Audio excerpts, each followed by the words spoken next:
gente, tudo bem? Sou Alexandre, sou professor de Sociologia. Hoje nós temos a nossa primeira aula aí da nossa terça-feira, mas a gente já teve um encontro aí na sexta-feira passada. Tem a aula de Enem falando da Sociologia no Enem. Hoje aqui a gente vai falar um pouquinho sobre a ciência social, tá legal? Então vamos lá. Qual que é o objetivo da aula de hoje? É recapitular a sociologia e apresentar alguns dos temas que serão trabalhados nesse bimestre e aprofundados durante o ano, né? Essa é a proposta, né, desse nosso primeiro PET, fazer uma recapitulação do ano anterior.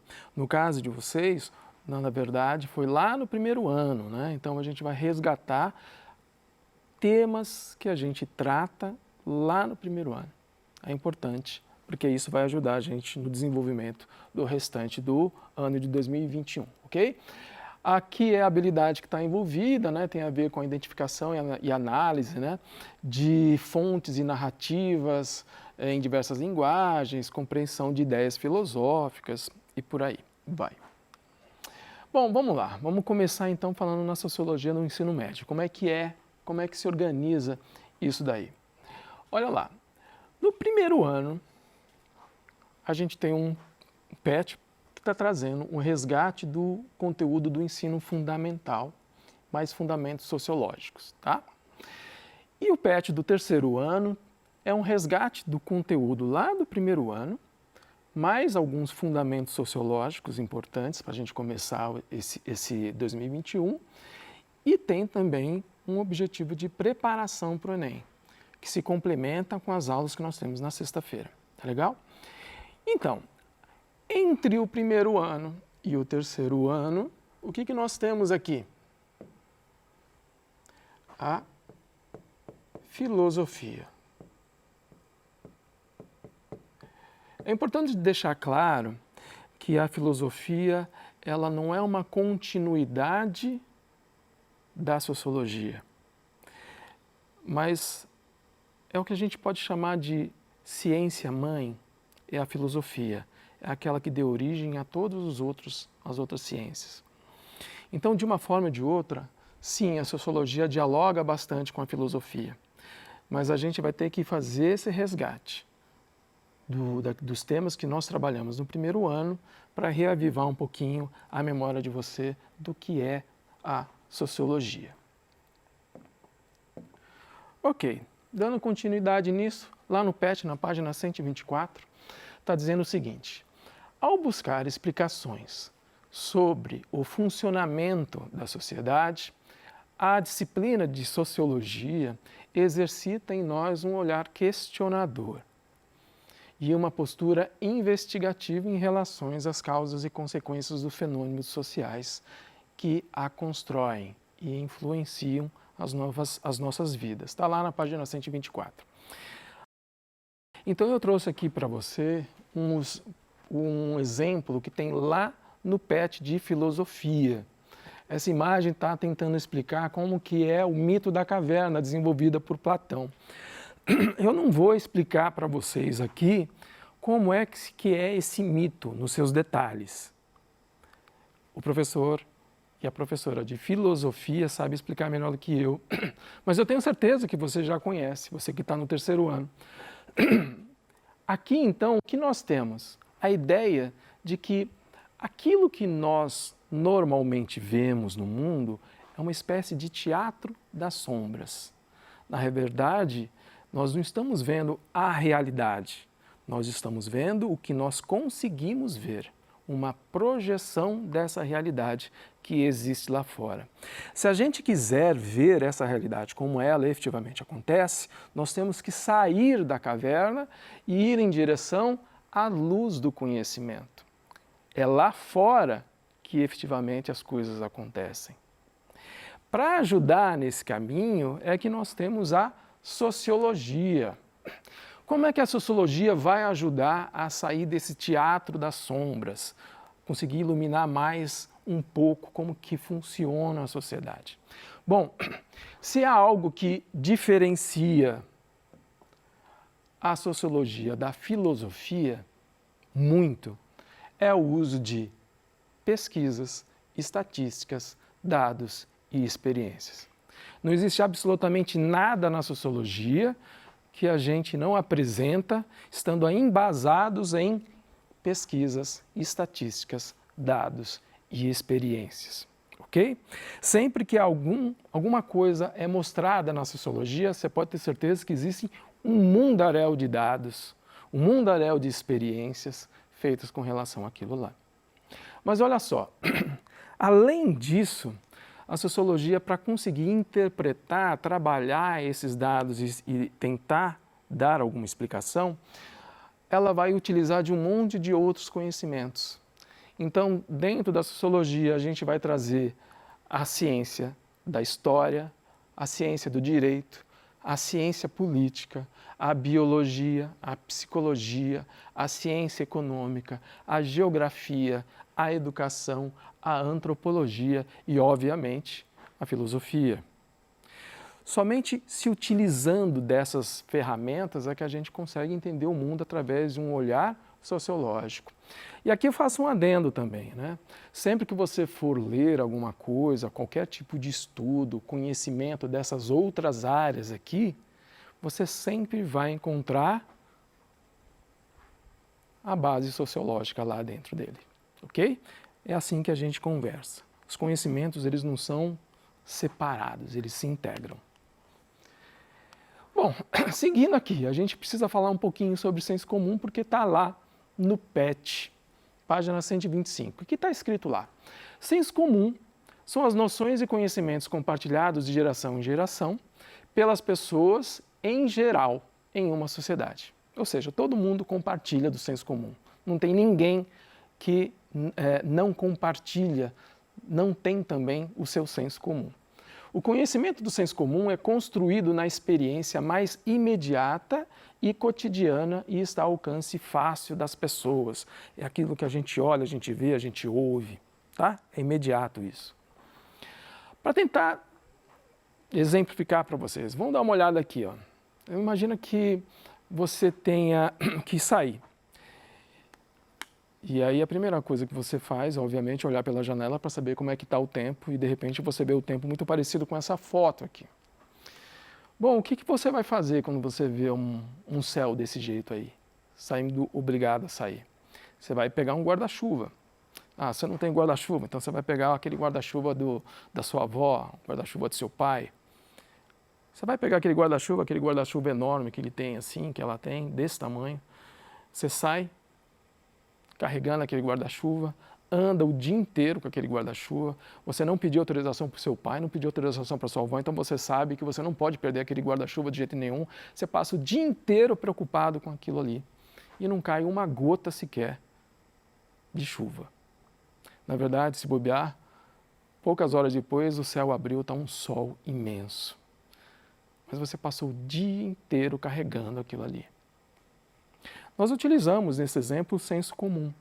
Se a gente quisesse ir além desse senso comum, a pessoa podia fazer uma pesquisa, se utilizar do conhecimento meteorológico atualizado para saber exatamente naquele dia como que seria, como que ele se comportaria. E de repente ele já veria ali a informação de que não ia chover. Ele poderia ter deixado o guarda-chuva ali atrás.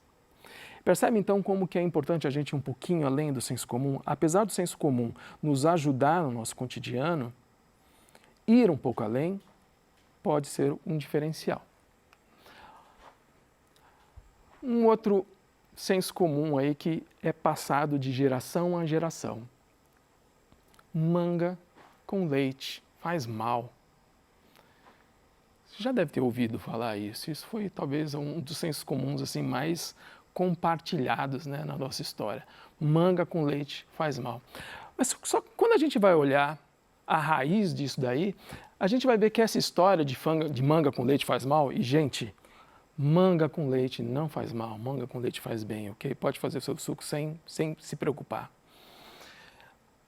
A gente vai perceber que isso tem raízes históricas, econômicas e sociais.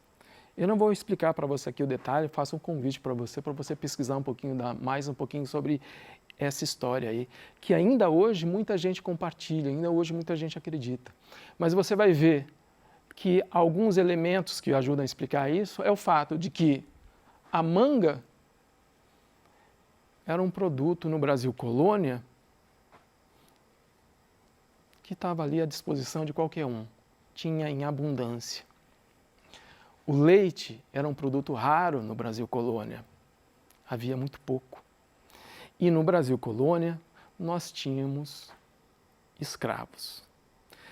Essa mistura desses três aí, você vai perceber que quais são as raízes históricas, econômicas e sociais para explicar esse senso comum, seu surgimento e a sua continuidade. Tá legal? Então vamos lá. Essa é mais ou menos então a estrutura do senso comum. O senso comum é um conhecimento, tá, gente? A gente não vai demonizar o senso comum, não é nada disso não. Mas o que eu estou chamando a atenção é que a gente precisa ir um pouquinho além disso. O senso comum é um conhecimento que ele é basicamente fruto do olhar e da experiência e ele é passado geracionalmente, ok? Esse senso comum, que é um conhecimento, ele muitas vezes pode ser um conhecimento correto, certo? O problema é quando o senso comum traz um conhecimento que na verdade está essencialmente errado.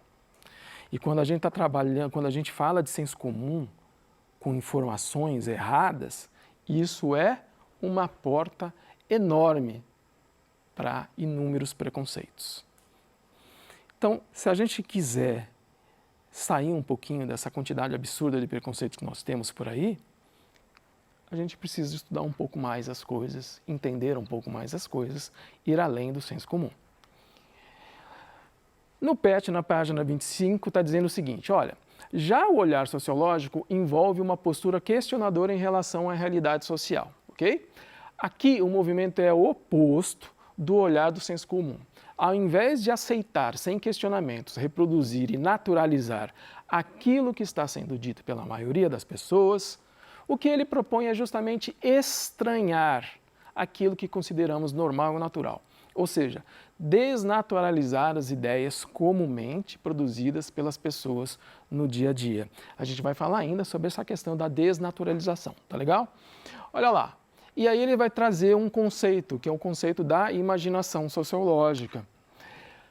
A imaginação sociológica nos faz ampliar nossa visão para além da nossa rotina, para além das percepções do senso comum. Está lá escrito na página 126.